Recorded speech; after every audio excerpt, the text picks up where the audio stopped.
Welcome. My name is Bianca Collins. I'm the curator of public programs for the Fowler Museum at UCLA.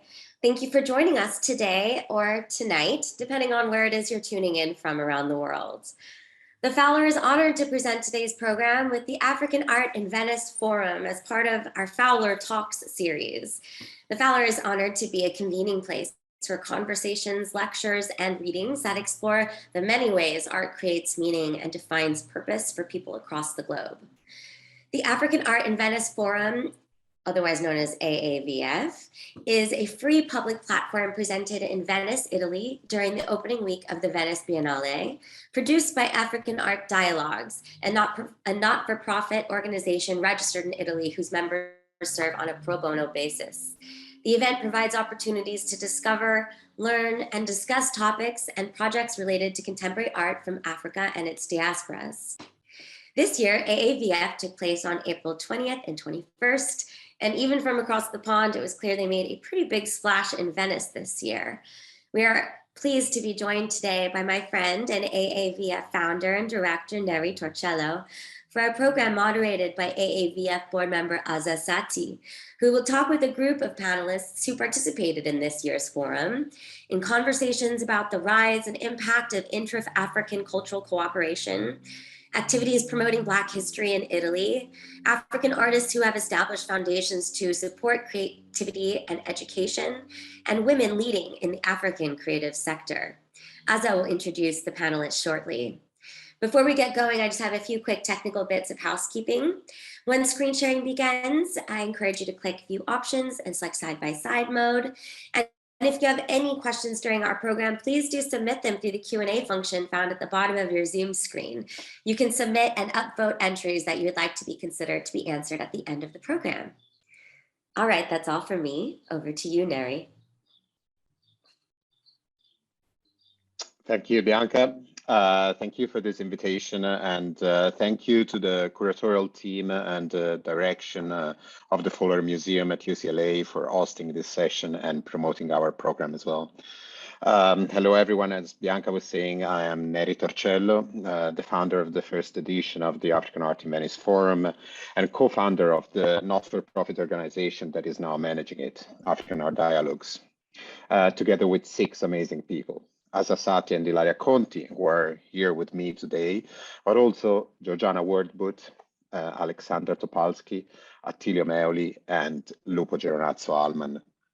I will try to give you all a sense of the reasons why the African Art in Venice Forum came into existence and why it is, and we hope it will be in the years to come, a vital tool for a more inclusive and participative creative dialogue on a global level. The Biennale Internazionale dell'Arte di Venezia, as you may already know, was born in 1895 in the middle of the scramble for Africa and the new imperialism. So it is reasonable to think that it included in its first editions only most of the so-called Western countries and excluded all those that were colonies. With the later exceptions of some exhibits of African tribal artifacts that were more connected to exoticism than to honoring them as pieces of art representing a people. Throughout the years, the Biennale maintained a structure based on national pavilions. And national pavilions participation at the Biennale requires approval from the Ministry of Culture or equivalent institution of the participating country. At the same time, though, a central pavilion in the Biennale allows the main curator of the Biennale itself to host cross-border narratives and include artists from otherwise not participating countries. Now, regardless of decolonization and existence of this central non-national pavilion, African countries are still underrepresented. And this is due to a mix of reasons that are not necessarily imputable to the Biennale itself. The AAVF was born in 2017 from the urgency to compensate for the lack of representation of African countries at the Venice Biennial. And it was started with the awareness of the historical reasons that brought that situation. At the same time, not failing to recognize that something could be done. And that was something relatively inexpensive and logistically feasible, features that we know are vital for sustainability.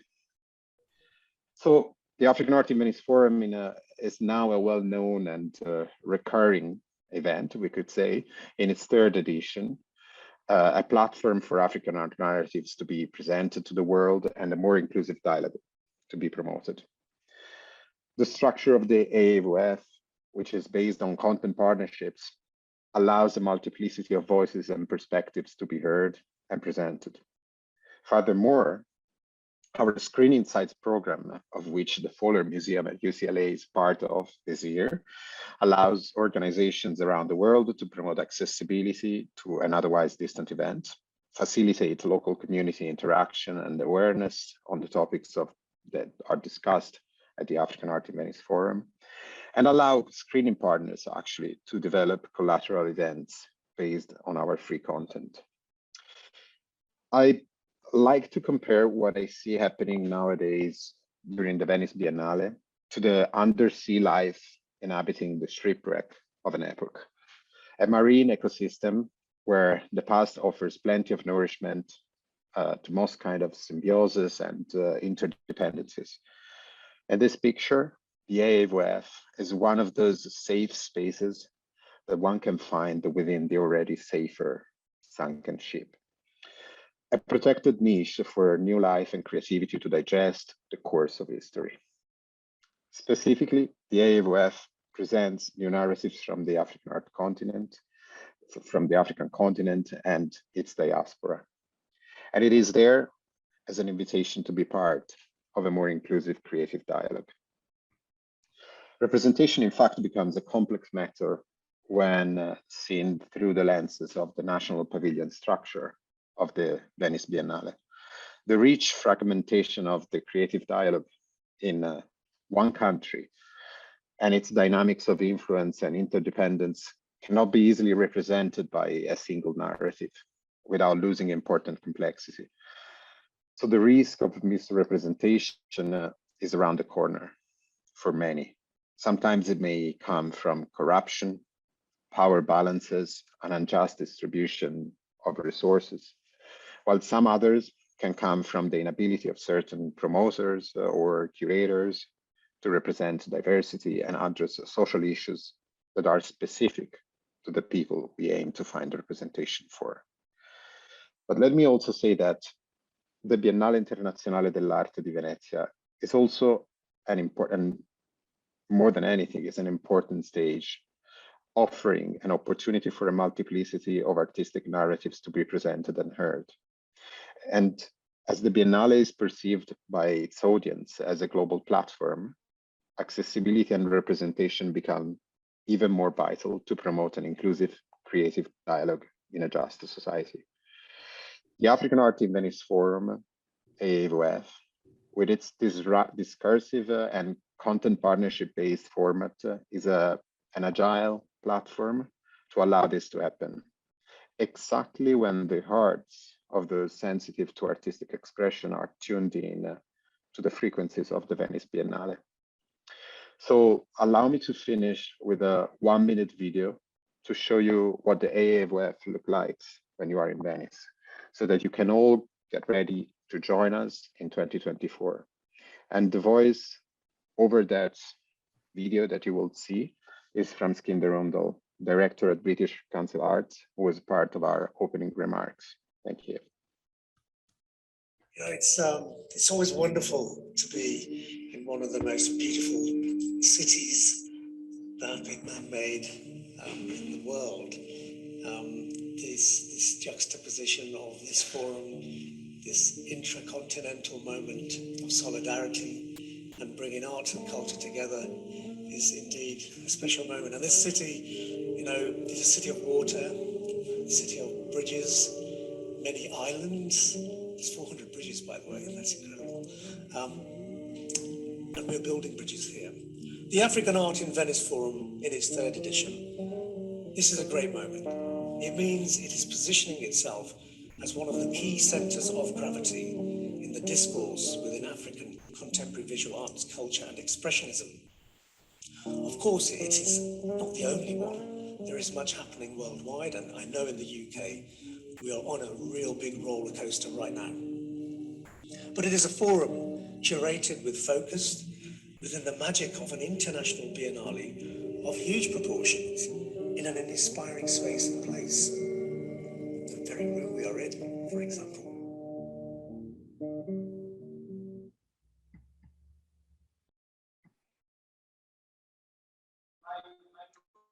Hello, thank you very much, Neri.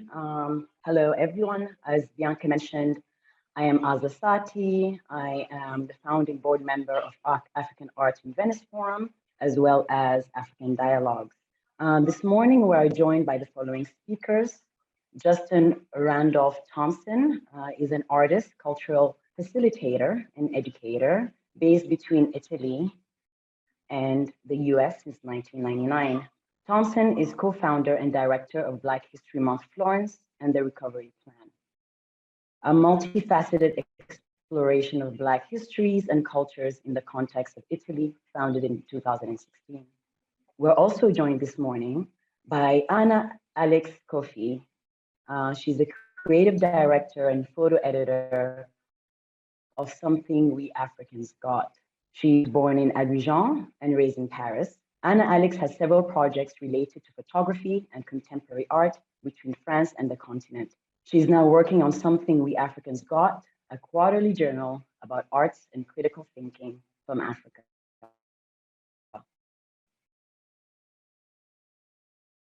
The next panelist we have the pleasure to be amongst she's a South African visual artist living and working in Johannesburg. She's working primarily with photography. She incorporates sculpture, performance, installation, and film in her creative practice. She's currently exhibiting in the South African Pavilion at the Venice Biennale. And last but not least, my colleague, Ilaria Conti, the Vice President and one of the co-founders of African Dialogues and the Africa Art in Venice Forum. Ilaria is a New York-based curator. She has served, among other positions, as research curator at the Centre Pompidou, was part of the curatorial team of the 2016 Marrakesh Biennale. She has curated projects across several countries in collaboration with organizations such as the Metropolitan Museum of Art, the Guggenheim Museum, and the Swiss Institute.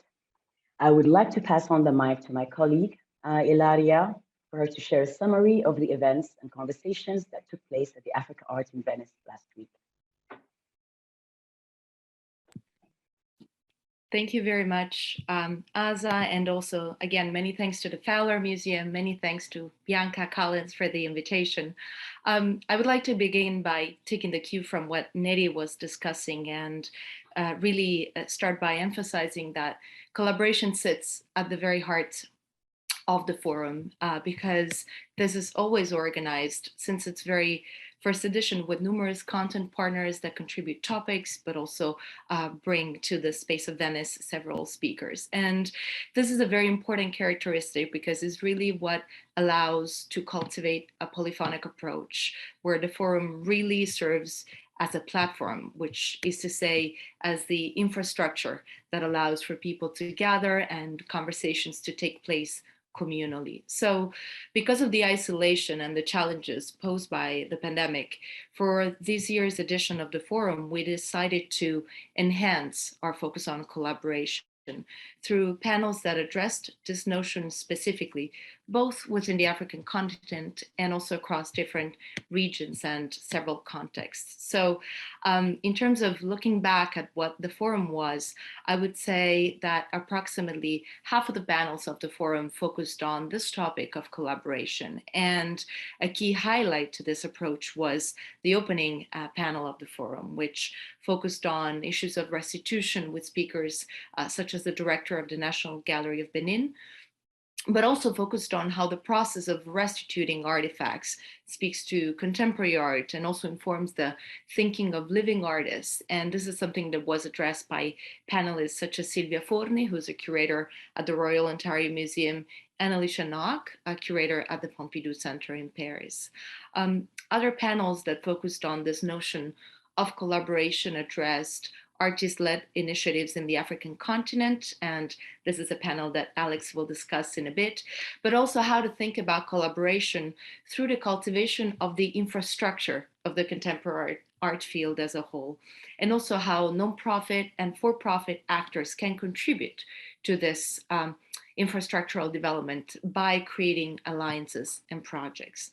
Now, another key aspect that is truly central to the mission of the forum, and that I think is of paramount importance to highlight, is that it serves as a platform for artists, for them to feature their work and have conversations, because their practice is ultimately the reason for which I guess we all work in this field. So in this regard, the other half of the panels of this year's forum, I would say, provide a room for conversations on artists and among artists. So one panel was a focused conversation with artists working and living in Ethiopia, for instance. And this was part of an ongoing series that allows the forum to focus on a different country during each edition of the forum. So for instance, in 2019, we presented a focused panel on Sudan. Similarly, another panel focused on women artists and how transformative their practice and thinking is for the field at large. And again, I know Lebohang will share more on this in a bit. Other panels engaged again with artists, but with artists that work in or in relation to Italy, which is ultimately the context in which the forum takes place, and one that we think is very important to keep present in our minds and also in our programming. And so among the panels presented in this context, besides the one that Justin will address in a little bit, one featured the work of Muna Mousse, an Eritrean artist based in Bologna, and the project that she recently presented for the Biennale of Democracy in Turin, while another one hosted a conversation organized by the London-based curatorial project Ashiko, which focused on photography and how this is used by young artists as a tool to reshape individual and collective memories and identities. And so I think that such broad spectrum of partners and topics also reflects the spectrum of speakers, but most importantly also of publics that engage with the forum. And in this sense, I want to flag that this year, we were really thrilled that despite the limits that the pandemic is still posing to many of us, the forum managed to welcome once again almost 1,000 people between members of the public and people following the panels through live stream and through the screening site partners, through speakers, and also through guests that participated in our special events. So it is, I think, very important to stress how wonderful it is to observe how the communities that the forum catalyzes continue to grow, multiply, diversify with each edition, and also know that all of this is based on a genuine interest in the conversations and the exchanges that take place in the space of that the forum managed to carve out. So with that being said, I will pass it on to Justin so that we can delve deeper into the contents of some of these conversations. Thank you very much. Yeah, thank you very much, Ilaria, for that introduction to the setting and everything. And thank you for the invitation. I'm really happy to be a part of this conversation, just as I'm really happy to be a part of the African Art and Venice Forum for the second time. I am a visual artist, but really within this context, I'm representing the work that I do as the co-founder and director of Black History Month Florence initially, and then the Recovery Plan subsequently. Black History Month Florence was initiated in 2016, and I'm going to play just a little video behind as I talk that sort of goes through what the production of around 300 events that is Black History Month Florence in its first 7 editions, and the sort of sequence that led into the Recovery Plan, which is a Black Cultural Center based in Florence, based on research in relation to Afro-descendant cultural production, and then some of the research platforms that we represent. So, you know, with working within the context of African Art and Venice Forum, it's been really exciting to watch the sort of growth and the ways in which the conversations have changed. I think a lot of the things that Neri talked about and that Ilaria talked about are really crucial to us. Notions of complexity. One of the things about in the introduction, in the opening words, it was mentioned that this is a very inspiring place. And I think that one of the things that's really, really important is that it's easy to go into some of these larger exhibitions and maybe forget about the cultural production that's happening within those environments because it's such an international context. And so for us, it was really central and important to make sure that there is also an anchor that's looking at the environment of Italy and the relationship that Italy has with the African continent and the relation that it's had with the African continent that goes back into antiquity, which is a lot of what our work does. Black History Month Florence had sort of morphed into first and foremost, a curatorial collective that I work together with Janine Gale-Duji in the production of a range of exhibitions. We've done around 40 exhibitions, and we've developed together a range of research platforms, as I mentioned, which you'll see sort of focused on various things. The range of things that we look at are all about wrestling with Blackness within a global context and within the local realities of Italy that need more complexity than what is attributed to them. So what does it mean to look at centuries of history and to sort of think about the impact that this history has on today?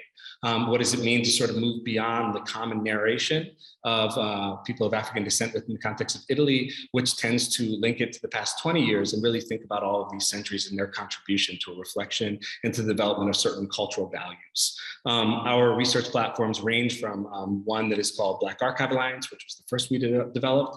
And that's one that was brought forth in the context of Florence, looking at archives, both public and private archives, and also rethinking what we mean when we speak to an archive in order to really bring content that's connected to the African continent in different moments and in different ways. So to bring to the surface certain narrations and to render them accessible. So it's sort of a starting point for research and some of what we attempt to do in sort of narrating things. I was really, really happy to be a part of bringing forth 3 different panels at the African Art and Venice Forum this time around, working with Muna Musie, who BHMF as a curatorial collective was a part of developing through a collaboration with the Fondazione Sandretto Re Badengo in Torino. We worked to sort of develop this public art piece that was really about also highlighting the work that we do in relation to artists of African descent who are really anchored and based in Italy. Muna Musie, who was mentioned before, is one of those. We've worked with her on a number of projects. Right now within the recovery plan, we're actually hosting a research-based exhibition that really looks at the backdrop behind what it means to be in a residency where the focus is not necessarily on production, but really on thinking, really on expanding, really on going into the archive, really in translating that. So a lot of our work with artists is really about what does it mean to transform and share the research that's being done within a setting that really fosters that. So our center is host also to a rotating library, which we call Library on Loan, where we borrow books from scholars, artists, and thinkers. And within that context, I think a lot of the work that we're doing is really about making, again, accessible these information. And I think within the context of the forum, the other panels that I was a part of, one was about really just thinking about cultural capital and sort of what it means to be developing and some of the challenges of advancing work within the context of Italy, where there are a range of institutional challenges and infrastructural challenges that we attempt to really mediate. And then lastly, we had a conversation about an exhibition that we opened just on Tuesday of this week at Palazzo Pitti, which is dedicated to the artist Semi Bologgi, and looking at the sort of horizontal exchanges that were happening in the 16th century between the Kingdom of Congo and the Kingdom of Portugal. So these are just a range of some of the things that we're really working with and what it means to sort of wrestle with these histories, bring them to the surface, talk in regards to sort of the collaborations that we have with different institutions, like in the case of the African Art and Venice Forum, and then also really think about what it means to render complexity and to recover from a gross oversight. So without going any further, I think I'll pass on to Anna-Alix Koffi.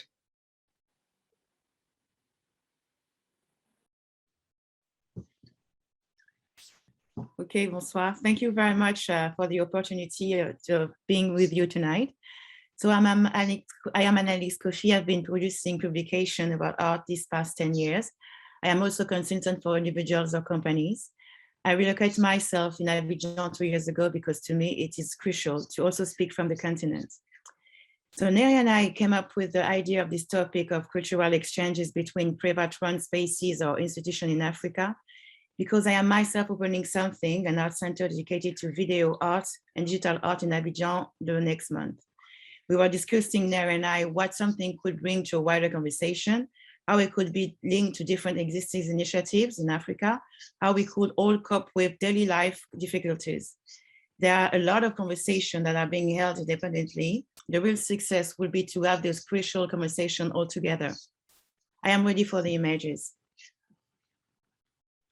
So we decided to set a panel for this year edition of the forum. We asked Heba El-Lakal, an independent curator and a researcher focusing on modern and contemporary Middle Eastern art, to moderate.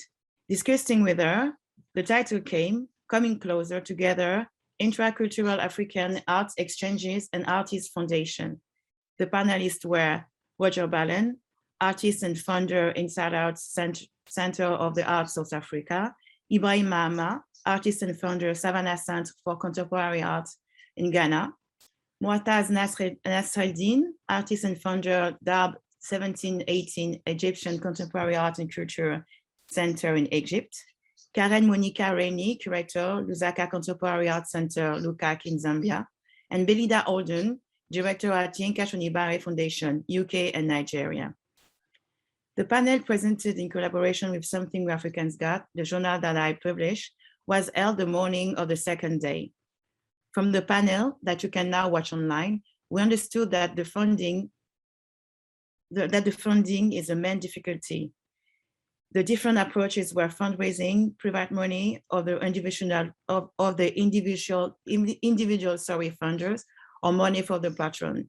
And this one is harder because it takes a great amount of time to engage with people, explain to them what to do. It takes a long for them to have faith, to believe, to support, and to continue to give. Because it's not enough to give one time. They have to continuously give to build a sustainable support patronage based. Muataz Nasreddin rose among other complicities, the difficulties to find employees.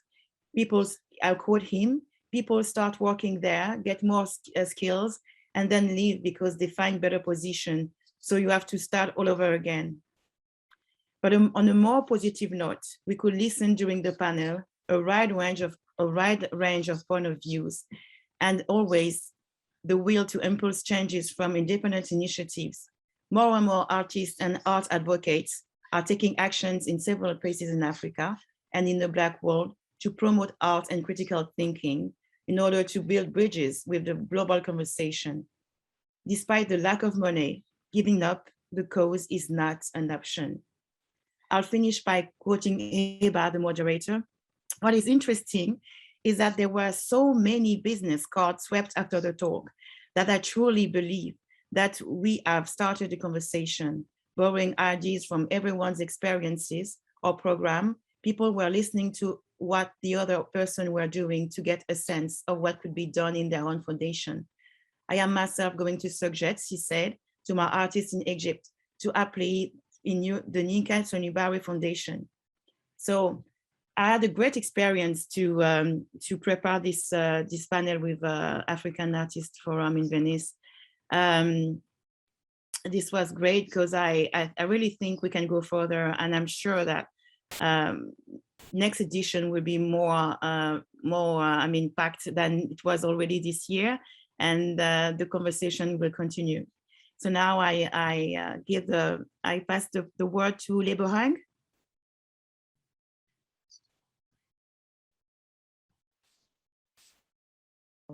I will unmute myself. But good evening, everyone. So I am Lebohang Kganye, a visual artist from Johannesburg, South Africa.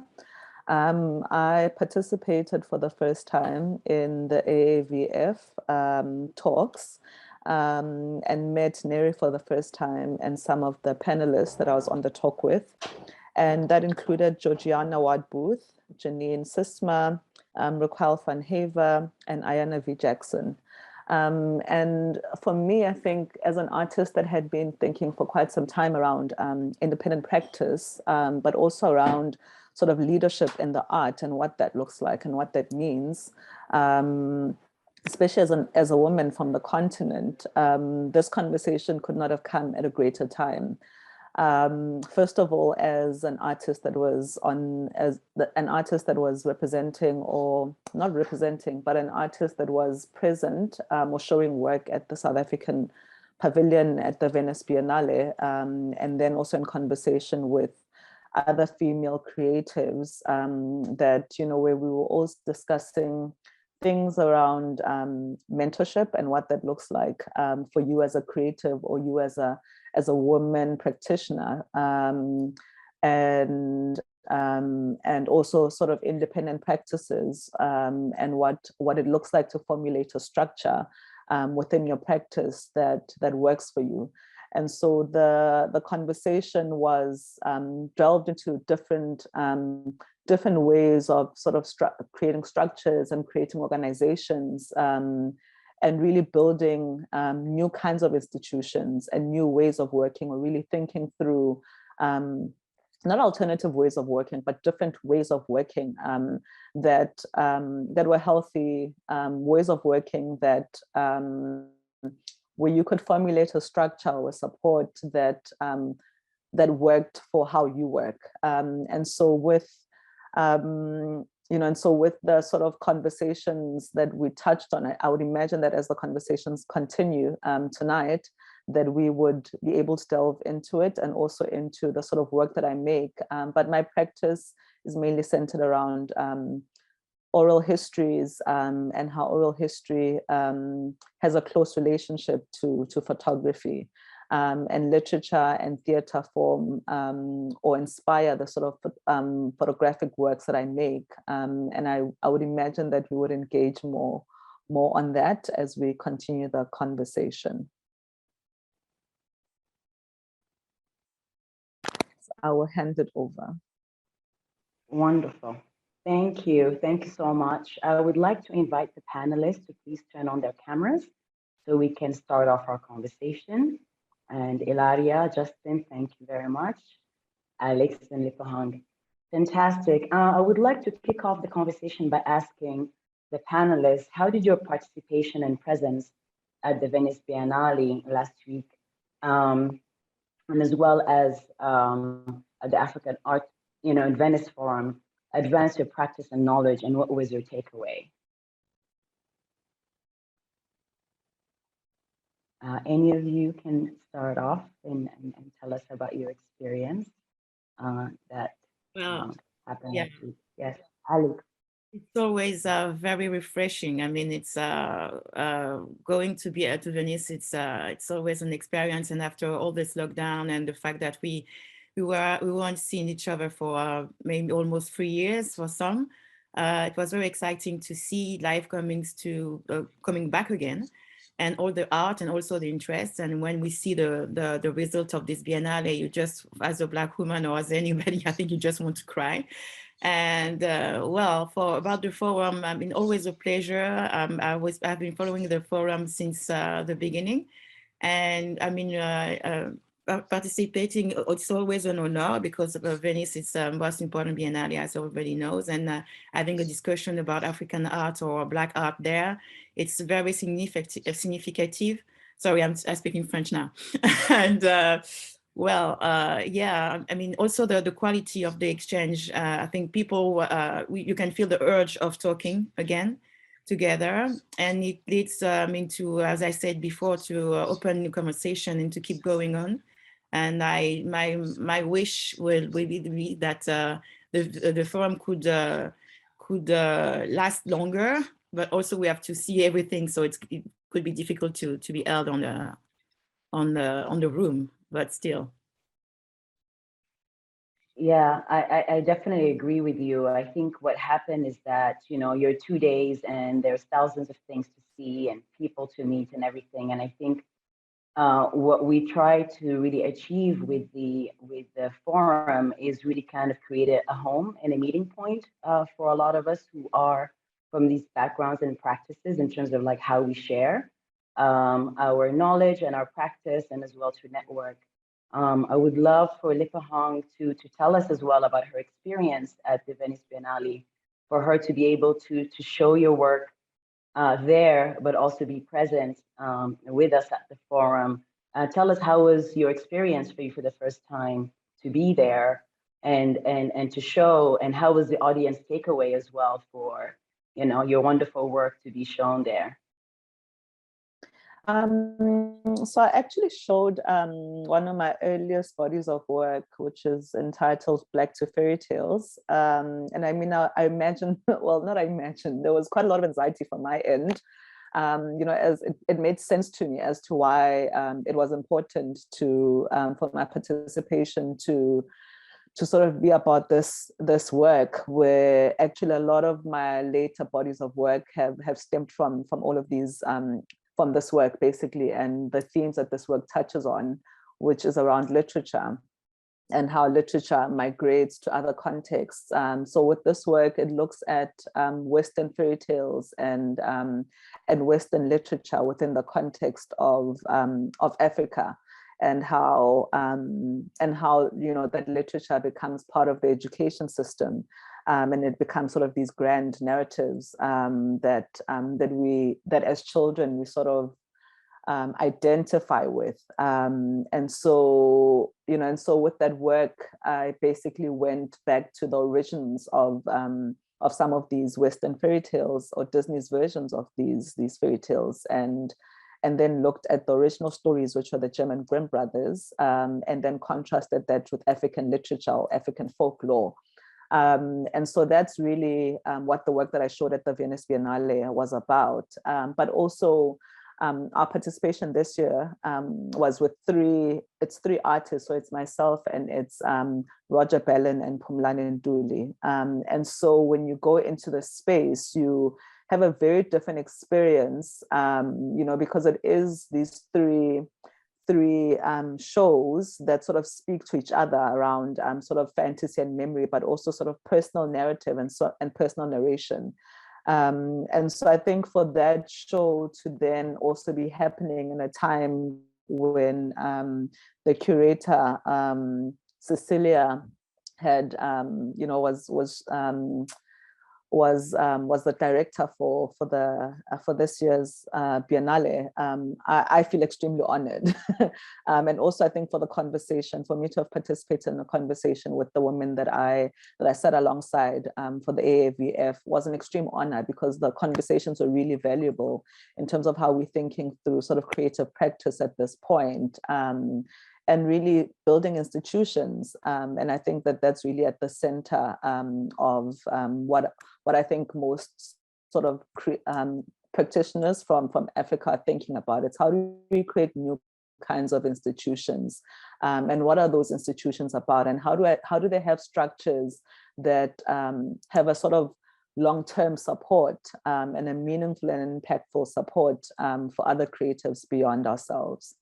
I think I gave you a mouthful. Yeah. That's wonderful. That's very wonderful. I would also like, well, if Justin, you have any kind of thoughts to share, that would be wonderful as well. Yeah, I mean, I think that in my case, I always feel really spoiled when I get into the environment of the African Art Venice Forum, because I think that just the rigor, the warmth, the generosity that is in the conversation is really remarkable. And you know, being based in Italy for the past 23 years, it's extremely rare that these conversations come to Italy. And so I'm always thrilled to be in an environment that I live in, surrounded by these forms of exchange that are so crucial I think to our survival as artists, really. So for me, that's really, it's a lot about how important coming together in these spaces is. And the opportunity to do so, of course, in the context of Venice is so particular because it brings a lot of people together. Like that event brings people together. And so I think it's really in keeping also with the way that we work to really think about what it means for all these different realities to show up in a singular place, and for us to shape the reality that we want to be a part of by coming together. So for me, it's always an incredibly powerful experience and truly an honor. That's wonderful. I love that you're talking about that. And I think all of the three of you, the way that you work in a very kind of context, with Alix, with publishing, and of course, creating new spaces for video art in Abidjan, Lebohang with your work in photography, installation, and film in Johannesburg, and of course, for you, Justin, as a practitioner, yes, as an artist, but also a cultural practitioner for Black History Month, Florence and such. So you all work in a different spaces and very different kind of mediums, and you use different tools separately. How is it when you do go to Venice and you congregate and you share? How is it kind of going back, right? What is the takeaway of you going back? I know it takes some time to readjust to, going from an island in Venice and then back to your own spaces. I know for you, Justin, it's not really that far. But at the same time, there's a shift that happens. There's an energy that you come and bring in, and there's also an energy that you take out. I would love to hear about how these kind of, shared experience and the energies that you bring in and take out has shaped you and maybe your work, and also influenced maybe your future projects. Yeah.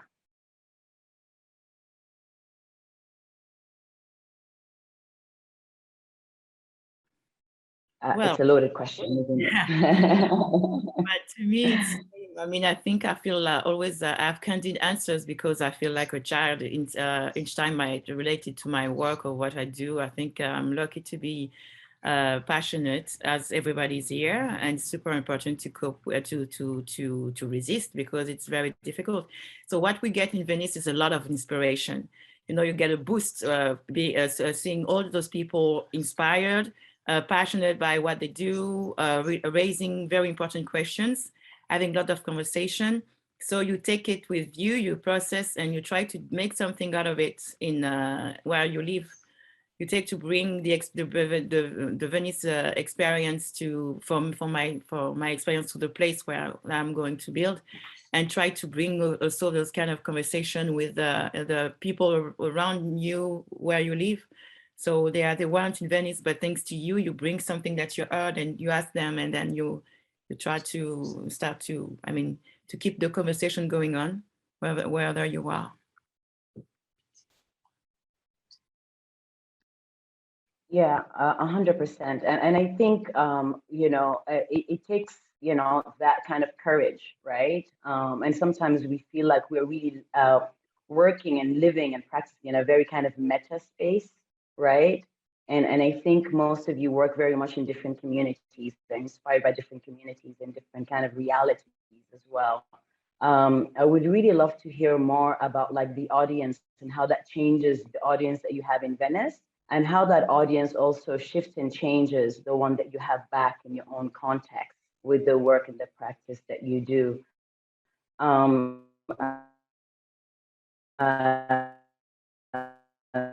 Lebohang, I would love to hear from you.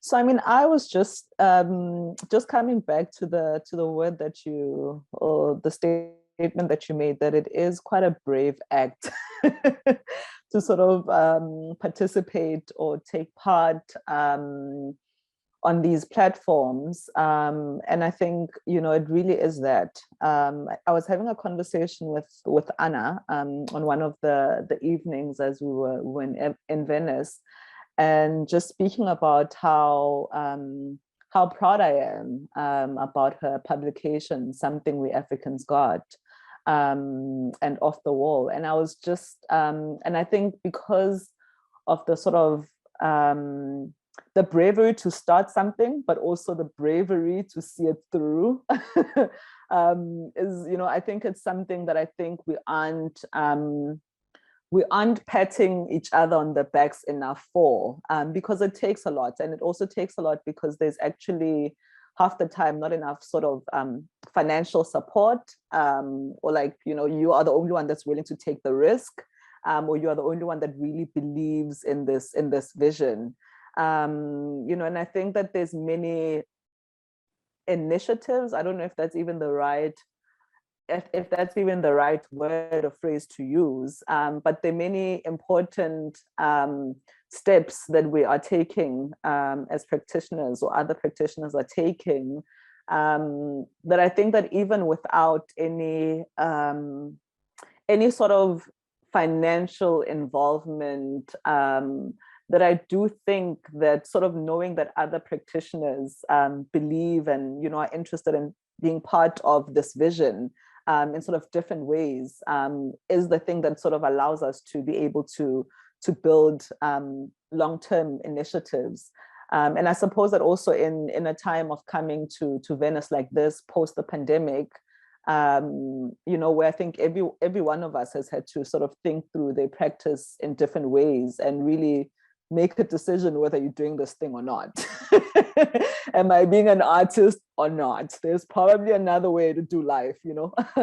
That I think in you know, coming to Venice, I think in a moment where all of us have had, you know, that sort of realizational moments where you really have to question yourself about what it is that you're doing and how important it is, not just to you, but the sort of legacies that we're going to leave behind. And so I think coming to Venice in that moment where also I'm clear about how I want to exist even in my sort of South African context, and the sort of work that I want to do in that context, and the sort of relationships that I want to build, and the different ways of working that I'm interested in. Venice was just that moment that sort of comes as I've had those conversations with myself.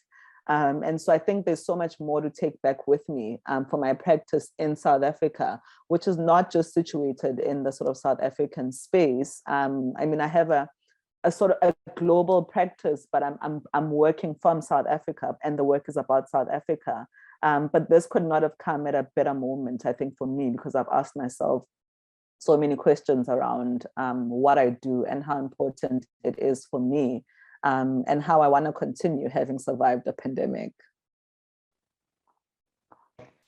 Okay, wonderful. Yeah, go ahead, Neri. Yeah, sorry. Yes, I mean, I was just like noticing that we have like two interesting questions that the audience is sending us, and in the specific, there's one question that is more for the artists. So I mean, I guess like Lebo and Justin can answer to this. What are the most difficult challenges these artists face in presenting their art to an international audience, and what kinds of assistance have helped them to develop an international profile? This is going to be difficult to do. Just, do you want to start?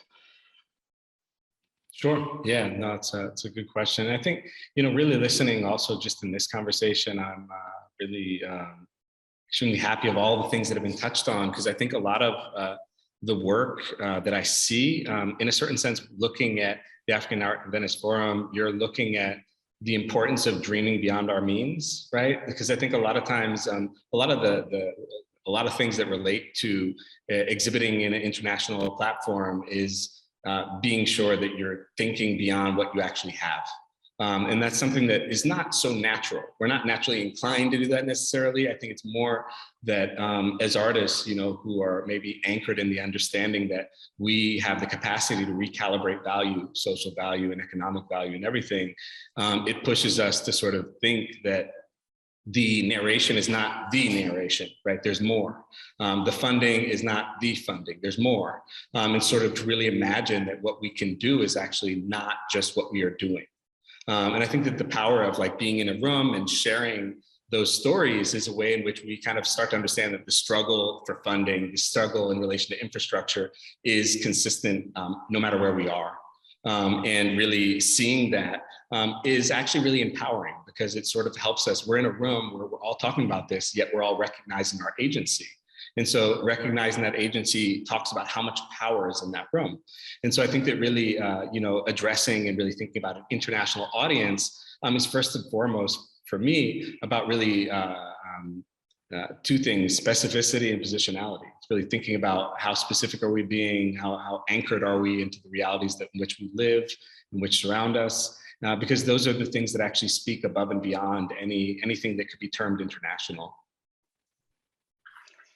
Fantastic. Thank you. Actually, is Lebohang, maybe Lebohang wants to say something about it? Or I have another question actually also. And it's more related to the capacity of the forum, and it's very interesting. Maybe Ilaria can say something about it, or Azza. What opportunities can the forum create for transnational dialogue between artists from the continent of Africa and its vast diaspora? So the question of nationhood is central to the historical context of the Venice Biennale. So how does the forum create a space for the specificity of the condition of Black artistic practices in the world?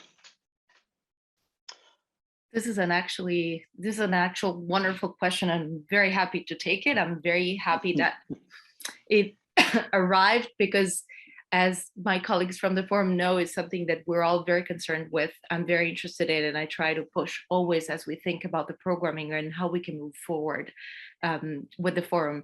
I think that one element that is very important is that, as we've discussed so far, the type of approach that the forum develops is one that is more thematic. It is sort of, each panel is centered around certain questions or urgencies, precisely to sort of step away, with the exception of the focus sections, which are countries that might not have had really necessarily a degree of visibility in the context of Venice, but to step away from this notion of the nation state and nationhood per se, because it is highly problematic.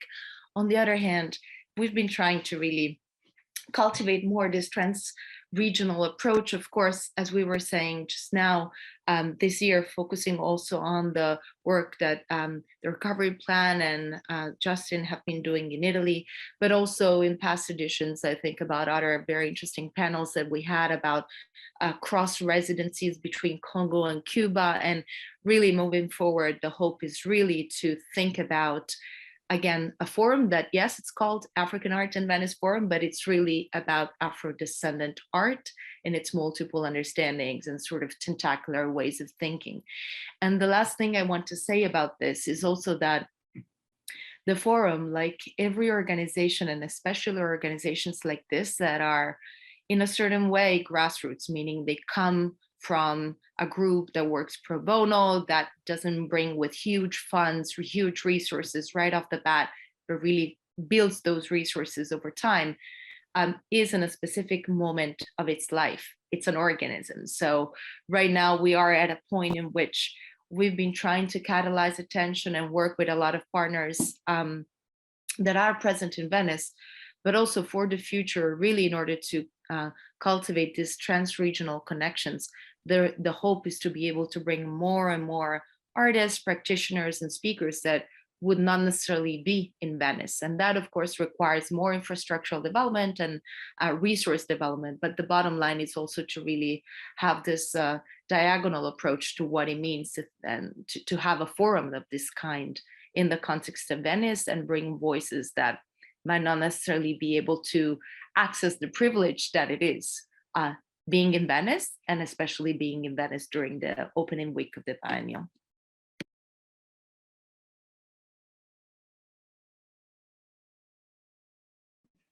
There's someone asking us, like, thanks for actually thanking us. Thanks for sharing your experience. What are the pipelines for artists and art institutions to and from the forum? How are these discussions replicated on the continent and in the diaspora? Which is another very interesting question. So you may want to answer, Ilaria or Azza. Azza, do you feel like? Azza, do you want to take it for the sake of alternance? Sure. Yeah, I think what happens is that the way that we have worked and the way that we have always wanted to create a dialogue and a conversation is pretty much seeing what is kind of artistic practices are there and how can they have a very kind of transparent and an ethical and as well a collaborative approach. So with the artists and with the work that we're doing, it's very much kind of to create that network. I hope I've answered the question correctly. Yeah. Yes. Plus, I would say there is like we have the content partnership and the way we work with several stakeholders from different museums and foundations helps us like kind of a filtering also like for quality of content and this really it's a project that is all based on cooperation, and you can see it also in the way we try to involve many voices and have like the most assistance like from different parts of the world, I would say. And there's a last question, actually, if we can make it. Can you define the recovery plan? This is for you, Justin. Sure. Yeah, I mean, I think that the notion of the recovery plan was born from looking at what it means to safeguard archives and the need for creating a plan in the case of some unforeseen disaster. And in really thinking about the archive in relation to people of African descent as one that always has this disaster that's forthcoming. In the context of Italy, that archive is one that will be overlooked, that will be under-considered, and you know, what it means to sort of recover the fragments of history that have been overlooked and under-considered, and also to recover from the impact that that has on a society. So those are really the things there. And I would just add that in relation to the pipeline and replications, I mean, I know that with our work, we're really inspired by everything that African Art and Venice Forum is doing. And we develop a lot of forms of collaboration and exchange that really overlap in a lot of ways with that, including research residencies dedicated to young artists that are based in Italy and others. So yeah, those things are certainly replicating across the diaspora, as is true also in some of the narrations that were present in other panels. Well, thank you all so very much. We are out of time, but I just so appreciated that you guys all joined us today to share with our Fowler audiences just a little taste of the beauty of the African Art in Venice Forum. You know, space making in such a way is one of the most impactful ways to increase representation. And this work is so imperative. So thank you all for making it happen. Thank you. Thank you. Thank you. Thank you very much, Bianca. Have a good day. Thank you. Bye. Bye, everyone. Thank you very much. Thanks to everyone who joined us. This program's been recorded. It's going to be available immediately on the Fowler Facebook, and in a few days it'll be uploaded to our Instagram and onto our website for you to revisit and share. I'm sure AAVF will be sharing it as well. We hope that you'll join us for our next program. It's actually happening tonight at the Fowler. We've got a mariachi performance. Details can be found on the closing slide. In the meantime, we hope that you have a great evening or day wherever you are. See you next time. Bye.